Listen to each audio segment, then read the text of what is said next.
Bonjour, Martin Seguin pour Parlons Bois. Aujourd'hui, je fabrique un dessus de bureau en bois franc.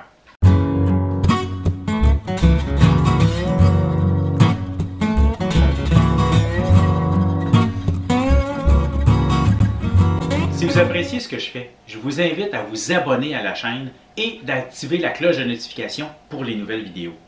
En plus, quand vous aimez la vidéo, mettez un petit pouce en l'air et écrivez donc un commentaire. Pour YouTube, plus la vidéo a de pouces en l'air et plus elle a de commentaires, plus il va la suggérer à d'autres. Ça va beaucoup m'aider. En fait, pour être exact, c'est deux bureaux que j'ai à faire.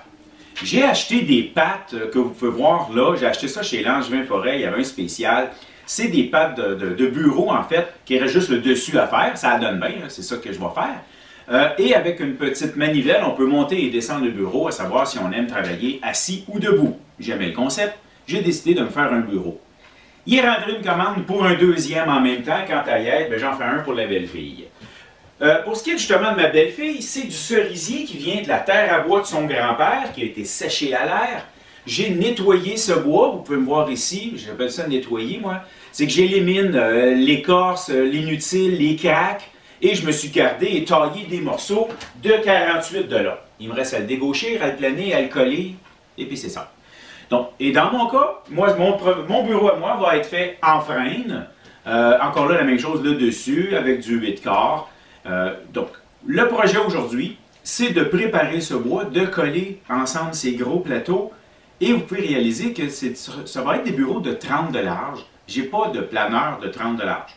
Donc, on va travailler la technique sur comment faire des petits morceaux et de tous les fixer ensemble après. Première étape, dégauchir, planer mon bois. Pour ce qui est du cerisier, il est prêt. Pour ce qui est du frêne, il est trop large actuellement pour ma dégauchisseuse. Je vais le refendre en deux à la scie à ruban. Je vous montrerai pas tout comment faire le dégauchissage et le planage. J'ai déjà plein de vidéos sur le sujet. Soit qui apparaissent là ou soit qui sont dans les commentaires en dessous de la vidéo.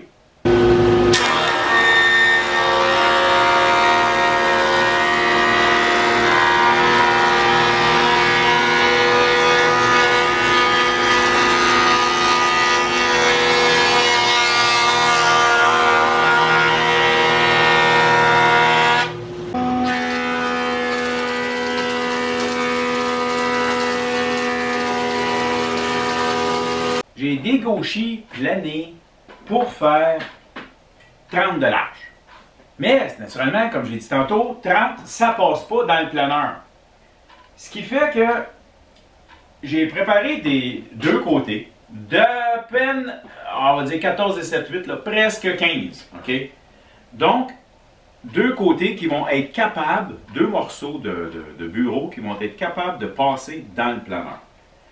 Là, je vais les coller. Je suis installé avec mon gabarit pour coller ça du mieux que je peux, le plus droit possible. Un coup sec, on va passer ça au planeur.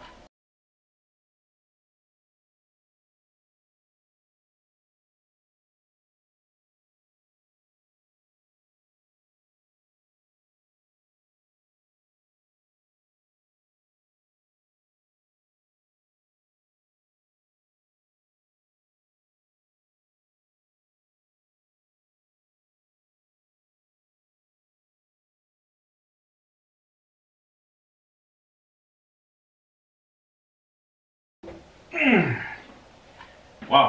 Bon, tout serré au maximum. Le proverbe qui dit qu'on n'a jamais assez de serre, il est vrai, mais je vais ajouter quelque chose. On n'a jamais assez de bonnes serres, ok?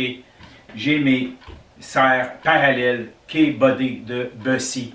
Bussy, c'est vraiment de la serre très forte qui m'aide à faire un bon serrage. J'ai également de la serre en F, toujours de Bussy, qui me permet de compléter parce que j'ai juste 4 parallèles de 24 pouces. Mes autres sont trop longues, c'est des 4 pieds. Je m'enfargerai dedans. Maintenant, nonobstant le poids du bois, il y a maintenant le poids des serres. C'est évident que je ne peux pas débarquer ça tout seul. Mais ce que je veux faire surtout, c'est empêcher que la colle, parce que je la vois, elle coule sur mon établi. Ce que je vais faire, c'est le lever. J'ai pris soin de mettre mon gabarit le plus parallèle, le plus droit possible, dans le but de lever ça. Et maintenant, on branle rien, puis on nettoie.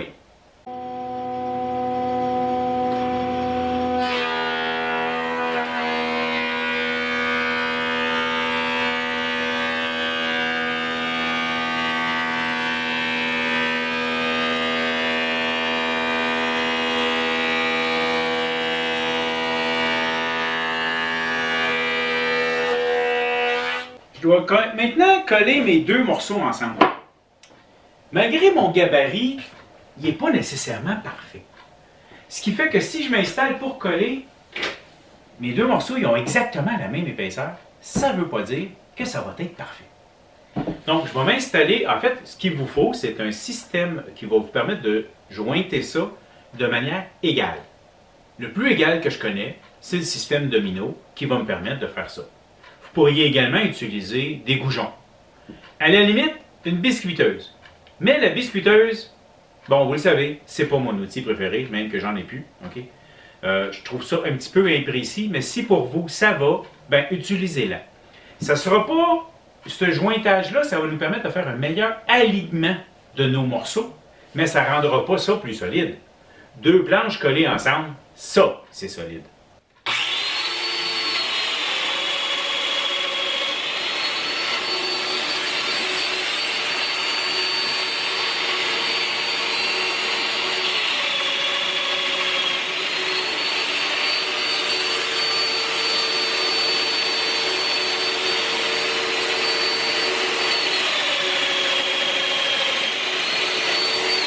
Maintenant que mes trous de domino sont là pour l'alignement, je peux maintenant penser coller tout ça. Naturellement, il faut qu'il reste un peu de colle, hein? Allez, descends, toi!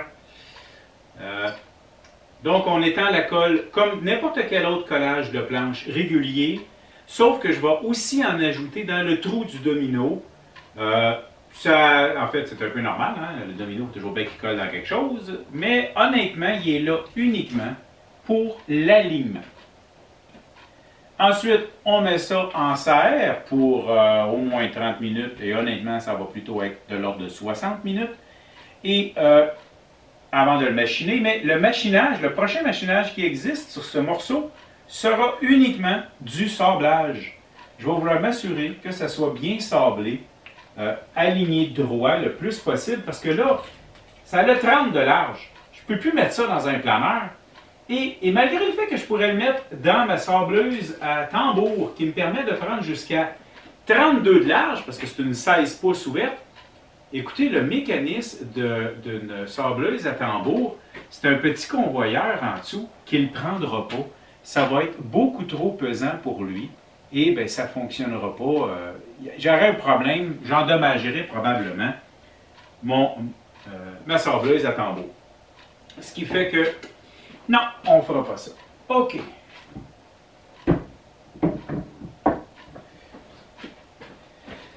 Surtout venez un de rentrer.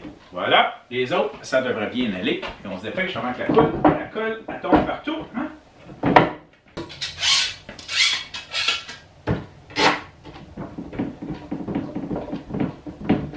Bon, voilà.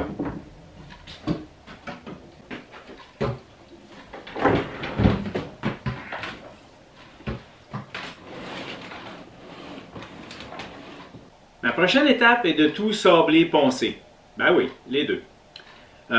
Sauf qu'on ne veut pas nécessairement perdre son temps à poncer des bouts qu'on sait qu'on va couper puis qu'on va enlever. Surtout en plus qu'il faut sabler le côté. Hein. Donc, j'élimine ce qu'il y a de trop. Une scie sur rail pour un panneau aussi grand que ça, c'est vraiment la chose à avoir. Au banc de scie, bonne chance. À moins que vous ayez un panneau de coupe, là, une table de coupe, la scie sur rail fonctionne merveilleusement bien pour ça.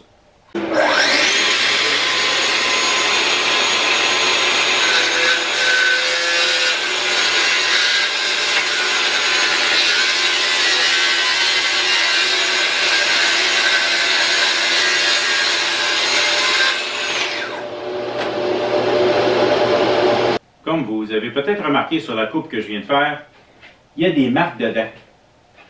J'avoue que ça fait pas longtemps que j'ai ma scie et ça me fait suer. J'ai fait 3 coupes. Les 3 sont pareilles, sont pas belles. Jusqu'à ce que je réalise que je n'avais pas la bonne lame à l'intérieur. c'était la 12D. Bon, on recommence ça avec la 42.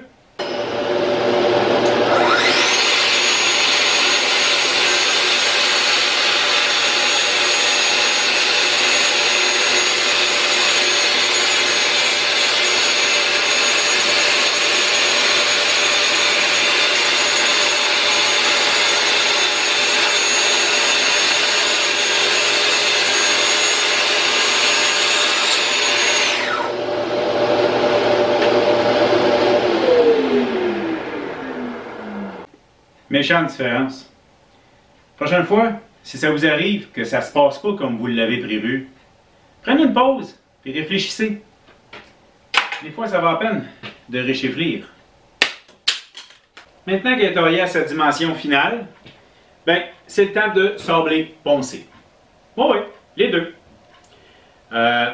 Écoutez, j'y vais au 80 pour corriger les plus gros des défauts. Ensuite, 120 et je finis au 150. L'étape suivante sera la finition. Je vais probablement aussi arrondir mes coins un petit peu, soit à l'aide d'un mini rabot ou soit simplement à la ponceuse, parce que ça peut se faire simplement comme ça.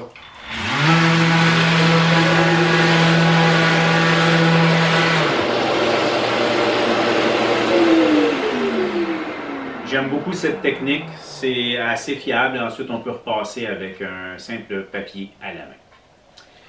Souhaitez-moi bonne chance!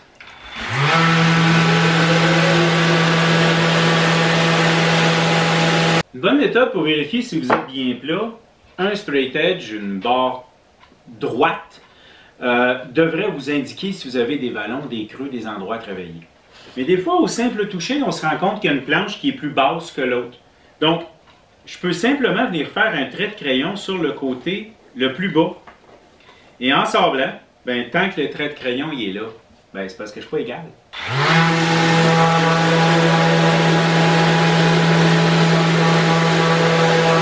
Voilà, sablage, ponçage. Oui, oui, les deux. Terminé. Prochaine étape, je vais faire ma finition. J'ai décidé de faire une finition à l'huile. Mais en fait, avant, c'est ça. N'oubliez pas, je fais 2 bureaux. Là, maintenant, je vais sabler l'autre. C'est l'heure de la finition.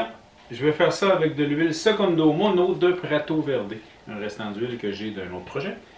Je dois mettre 2 couches. On étend ça au pinceau mousse. On attend 10-15 minutes. On essuie le surplus. 24 heures après, deuxième couche. Petit ponçage avec un très léger. Pas à la machine, là, à la mano. Entre les deux, 300-400 grains, là, juste pour dire très très léger. Cette huile, la naturelle, permet de faire ressortir le grain. Et c'est un peu comme si on mettait de l'eau sur... c'est pas de l'eau, mais ça fait ressortir comme si on mettait de l'eau directement. Donc, c'est le temps de l'huile. Une des raisons pour que je vais y aller à l'huile, premièrement, c'est honnêtement une des méthodes les plus simples de faire une finition. OK? Il n'y a vraiment pas plus simple que ça. Pas besoin d'outils particuliers, simple pinceau mousse et on l'étend. Mais en plus, un des avantages, c'est que s'il arrive un problème avec le dessus de bureau, une graphing, une tache ou quoi que ce soit, bien, une finition à l'huile permet simplement de vous sabler et vous remettez de l'huile à l'endroit où vous avez fait votre réparation. Et voilà, c'est tout. Rien de plus à faire. Vous pouvez faire une réparation là, vraiment localisée, très locale. Voilà mon bureau en place, terminé, huilé. Ça me laisse de la place pour de l'expansion, parce que je vois même que j'ai de l'espace à droite, selon où je veux le mettre. Okay, mes murs sont croches un peu. Peut-être un classeur, peut-être des tiroirs, peut-être des tablettes pour mettre l'écran plus haut. On va s'amuser dans le futur. J'espère que vous avez apprécié. Merci. C'est déjà fini. Ben oui. Si vous ne voulez pas manquer mes prochaines vidéos, il y a le piton s'abonner en bas avec la petite cloche de notification qui va faire en sorte que vous allez être le premier à être mis au courant que je viens de sortir une nouvelle vidéo. Gênez-vous pas également de commenter et de mettre un pouce en l'air. Ça aide. Vous pouvez également me suivre sur mes réseaux sociaux. Il y a Instagram, mais ça, c'est juste pour des photos. Il y a Parlons Bois, la page Parlons Bois sur Facebook, où est-ce que je montre des choses que vous ne verrez pas ailleurs. Et il y a également le groupe Parlons Bois. Ça, c'est un endroit où est-ce que vous pouvez participer en montrant ce que vous faites, en aidant les autres ou en demandant de l'aide. Parlant d'apprendre, si vous avez des projets que vous voudriez qu'on fasse ensemble pour développer ou apprendre une certaine technique, communiquez avec moi, on va s'arranger.